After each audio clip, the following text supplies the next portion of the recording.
জানেন তো, অবহেলা কোনো শব্দ নয়, অবহেলা হলো একটা জীবন্ত মৃত্যু। কেউ মরে গেলে যেমন কষ্ট হয়, কেউ ইগনোর করলে তার চেয়ে বেশি বুক ফেটে যায়। শুরুতে মানুষটা কেমন ছিল? সারাদিন কথা না বললে যার ঘুম হতো না, আজ সেই মানুষটার কাছে আপনার জন্য একটা কেমন আছো বলার সময়টুকু নেই। আপনি কি ভাবছেন সে খুব ব্যস্ত? না বন্ধু, সে ব্যস্ত না। আসলে মানুষটা বুঝে গিয়েছে আপনি তাকে ছাড়া অচল। আর যখন কেউ বুঝে যায় আপনি তার মায়ায় আটকে পড়েছেন, ঠিক তখনই অবহেলা করার লাইসেন্স পেয়ে যায়।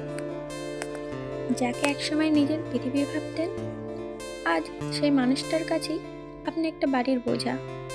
আপনার চোখের জল এখন তার কাছে নাটক মনে হয়, আপনার অভিমান এখন তার কাছে বিরক্তির কারণ। মনে রাখবেন, পাথর কোনোদিনও কান্নায় ভেজে না।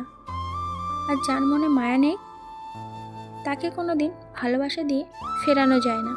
জোর করে কারোর মনের জায়গা পাওয়ার চেয়ে নিজের আত্মসম্মান নিয়ে দূরে সরে আসাটা অনেক ভালো। যে আপনার নীরবতা বোঝে না, সে আপনার চিৎকারও কোনোদিনও শুনবে না। নিজের যত্ন নিন, কারণ দিন শেষে আপনি ছাড়া আপনার কেউ নেই।